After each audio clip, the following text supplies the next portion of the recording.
प्यारे साथियों, अब हम बातचीत करेंगे डॉक्टर हर्ष महाजन से। Dr. Harsh Mahajan is a radiologist, founder of Mahajan Imaging, Director, Department of Nuclear Medicine and Bone Densitometry at Sir Gangaram Hospital, New Delhi, a Padma Shri awardee, a very respectable person in the society. And we all know that when we talk about imaging has a very big role in COVID-19 diagnosis. When we used to do a lot of dengue cases, we used to diagnose dengue by ultrasound, by showing the fluid around the peri-gallbladder fluid. And when 12th of February, when China started doing CT as a criteria for COVID, and they found a large number of cases, then they have to revise their criteria. So imaging may be more sensitive than the lab diagnostic testing. Let's listen to Dr. Harsh Mahajan. Harsh, we are in our MedTalk site. We are also on Facebook, and we are also on Hello app at 3 different locations. We are live. Ladies and gentlemen, let me present to you Harsh Mahajan. Thank you, Dr. Agarwal. Thank you, and thank you for having me here. Like you said, COVID-19 has become the one disease which is now, ruling our world. And let me take you through the radiology of COVID-19. Also, we have to realize that this is a new disease, and our understanding of the disease, our understanding of the radiology patterns is also continuously evolving. कल जो था वो आज नहीं है, और जैसे आपने कहा कि China felt in the beginning that maybe a CT scan of the chest is the best way of diagnosing COVID. वो सब अब change हो गया है. Those things are now changed, and I will take you through the entire gamut in the next 25-30 minutes that I have. And so COVID-19, well, if you see in the last 3 months, numerous scientific papers have been published which talk about the clinical manifestations, the epidemiology, molecular biology, and imaging features and lab diagnosis of COVID-19. Many report the radiological findings of the disease in various stages, and have also compared, as you yourself said in the beginning, the performance of medical imaging to RT-PCR. RT-PCR, as you know, is the standard test for the firm diagnosis of COVID-19. And of course, many societies across the world, including our own, the Indian Society of Indian Radiological and Imaging Association and the college have released recommendations for use of imaging in diagnosis of COVID-19. I will talk about the features as well as take you through what the recommendations are and what we at Mahajan Imaging and Caring, as you know, our research division is called Caring, which is the Center for Advanced Research in Imaging, Neurosciences and Genomics. So we do both RT-PCR, NGS, as well as imaging. And we'll take you through what we feel is where radiology currently is. Now, X-ray. And X-ray chest, as you know, is the most common imaging modality used around the world. Nearly 2 billion chest X-rays are done every year in the world. And although it is less sensitive than chest CT, chest radiography is typically the first-line imaging modality used for patients with suspected COVID-19. It is for certain things. We know this is a very infectious disease, and once you put a patient in a CT scanner, it can take anywhere from half an hour to 1 hour to sanitize the CT scanner for use for the next patient. And so it is for ease of decontamination and restricting the spread of disease, not only is it very important for us to diagnose COVID, but equally important, if not more so, is to stop its spread. And so it should not be that the radiology department becomes the area which will have dissemination of disease. And for this reason also, portable radiography is preferred. Portable radiograph can be taken to the point of care, be it the ICU, be it the ward, and so patient may not need to come into the X-ray department. Also, we need to remember that chest radiographs may be normal in early or mild disease, and at times, as I'll show you with examples, even when a CT scan shows it very clearly, it may still appear normal on a chest X-ray. We are aware of that.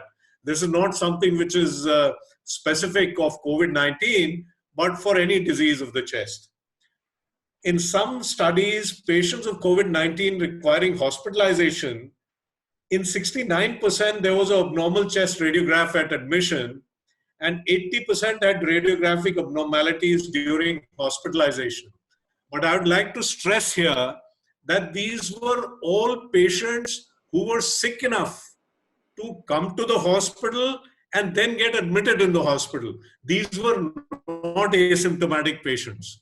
And findings on a chest X-ray are most extensive about 10 to 12 days after symptom onset.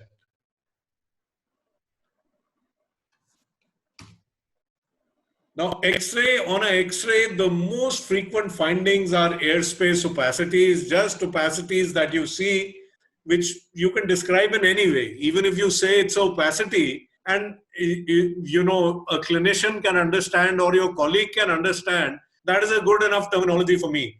Whether you call it consolidation, whether you call it a nodule, whether you call it ground glass opacity, I mean, those are for radiologists to use, but once you see an X-ray, you find opacity, whichever way you describe it is fine.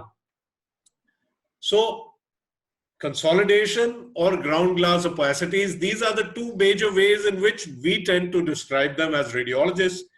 And most importantly, the distribution generally bilateral and it's peripheral.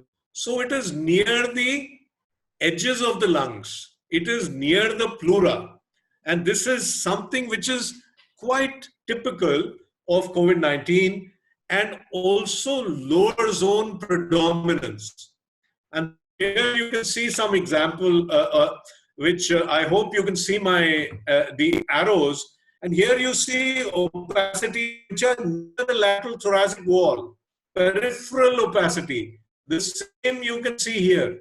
Okay, you see this slightly larger opacity.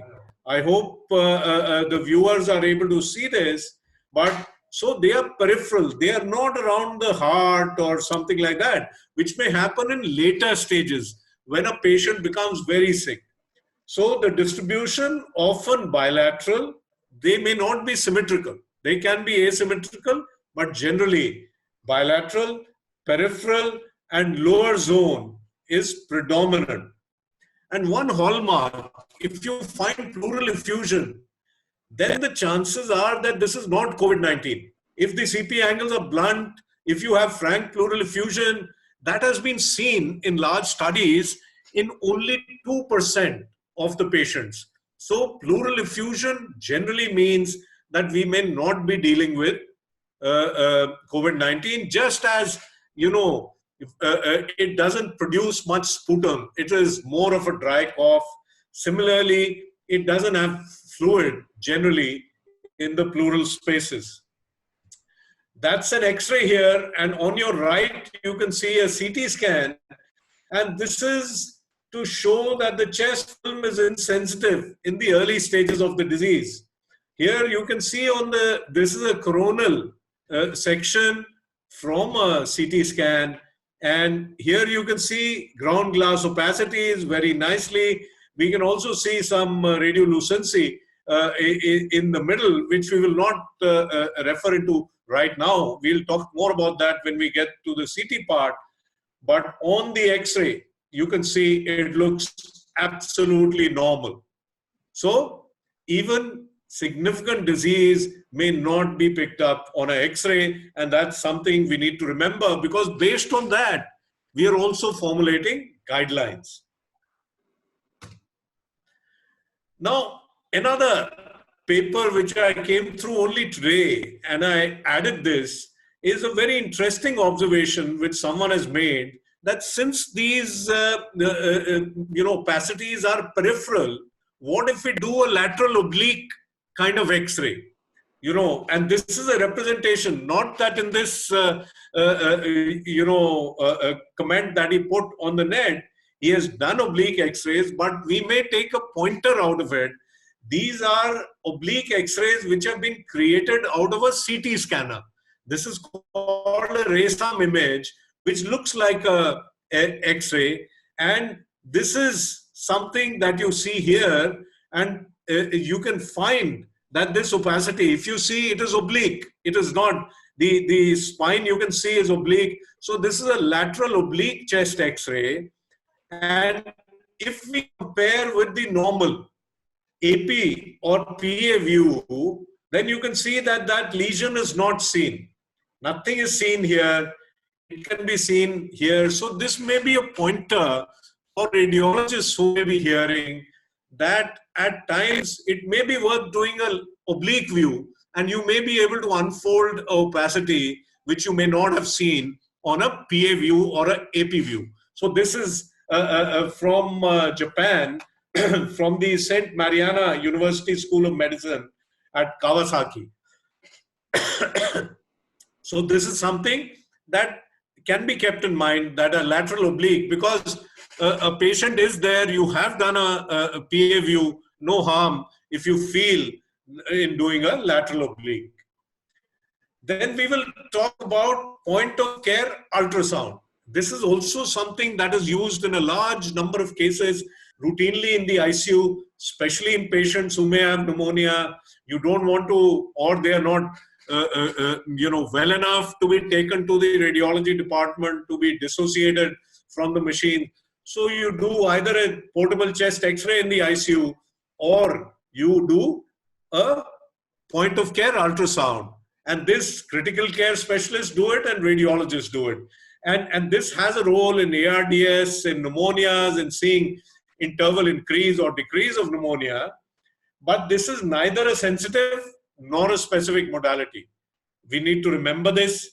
It has been shown to be useful to monitor progression of disease in unstable patients with hypoxemia and hemodynamic failure. These are patients where even doing a chest X-ray may not be possible because the patient is not stable enough. Then it may be superior to standard chest radiography, as the lesions are predominantly peripheral and subpleural, as we saw in the previous X-ray. So if they are peripheral, even on an ultrasound, pneumonia or any kind of fluid within the lung parenchyma can be seen on ultrasound. The advantage is ease of use at point of care. So you don't need to shift the patient at all. He's lying in his bed in the ICU, and you can repeat it as many times as you want because of the fact that there is no radiation involved. Do remember that it's not only old people, but also a lot of younger people who are getting this disease. In fact, in India, 82% of all patients are under 60 years of age who've got this disease. But there are also disadvantages, and especially disadvantage in the setting of COVID-19, which is very, very infectious. One is that it's operator dependent. So your radiologist or your critical care specialist should know how to use this modality and be conversant with it. And also, it needs close contact with the patient in multiple positions. So chance of the operator actually getting the disease, if you don't have the best possible PPEs, is also high. So I would say that it should be sparingly used when necessary, but taking all precautions of PPEs that are mandated as per guidelines in a ICU setting. So the findings are, you have multiple B lines, irregular thickened pleural lines with scattered discontinuities. You may find subpleural consolidations. There may be alveolar consolidation, which can be seen in progressive disease. And when there is improvement in the disease, you will see restitution of airway or aeration during recovery with reappearance of bilateral A lines. So this is what we normally, B-mode ultrasound image of a normal chest with normal A lines, which you can see here. These are the A lines. And this is what you start seeing. These are the B lines, the vertical lines that you can see here. And so when they revert back to A lines, you know your patient is getting better. And when you start seeing more and more of the lung with these B lines, then you know that your patient is getting worse. But then one needs to remember these findings are not specific to COVID-19. And however, a return to normal A-line profile from B-line profile would suggest that the patient may be improving. So this is the limited role of point of care ultrasound, or POCUS as we call it. Then we come to CT. And CT, its role has been hyped. In fact, in the early days in Wuhan, when RT-PCR was not readily available, it used to take 5-6 days to get RT-PCR reports. This became the go-to area, and actually using CT scan, if I remember correctly, they upgraded some 13,000 more patients into COVID-19. And so we will talk about common imaging features on CT. We will talk of role in initial diagnosis. We will talk of role in prognostication. And we will talk about evidence-based recommendations from caring. Now, in the last 10 days or so, all our team of radiologists, and we have more than 50 radiologists in our team, and our research analysts, our scientists have been working to do a meta-analysis, and we've done a systematic meta-analysis of CT features of COVID-19, lessons from radiology, and this is going into preprint either today or tomorrow. It'll come as a preprint, and this is Dr. Vasant Venugopal, who leads our radiology research and AI. His team is leading this effort, and in this, what have we done? This is a systematic meta-analysis, and in this, 677 records were identified through PubMed database searching, out of which 472 records were removed when they were found to be duplicate. 472 of these records were screened for relevant, and then 410 records were excluded because they were not relevant to our study. 59 full-text articles were assessed for eligibility, out of which 10 full-text articles were excluded, giving specific reasons for exclusion, and ultimately 49 studies were included in a qualitative synthesis, and these were what were taken up for meta-analysis. So this is a huge, huge study. Nowhere around the world has anyone actually done this. And we hope that today or tomorrow it'll get. Here you see the huge amount of data that we looked at. I'm just scrolling through those 49 studies. These were the included studies. And then these were the 10 studies which were excluded since they were either perspective articles, or they were without quantification, or did not have appropriate details. So this is a paper which was published in the Lancet, but we excluded it. This is the Lancet which published it, but we found that it did not have adequate data. It had not provided adequate data. It was excluded. The next study is in European Journal of Nuclear Medicine and Molecular Imaging. This is RT-PCR status was unknown for the patients, and this had been published. So we excluded it. Then there is Lancet Infectious Diseases. Again, this was excluded because this is a perspective article. And similarly, the other studies, 10 out of the 59 were excluded and only 49 studies were included. And then we looked exhaustively at each and every finding, and our radiologists looked at it: consolidation, ground glass appearance, was there air bronchogram, was there pleural effusion, was there pneumothorax. Each and every finding was looked at before, and these were tabulated, and number wise they were tabulated, and then the meta-analysis was done after that. And this is the COVID-19 imaging meta-analysis review, and this shows how our team went around doing the meta-analysis: right upper lobe, right middle, right lower, each and everything. Main findings on follow-up CT, ground glass, consolidation, septal thickening, air trapping, reverse halo sign, so on and so forth. So we went into great detail for this meta-analysis, and took us 24 hours. God knows how many people were working on it.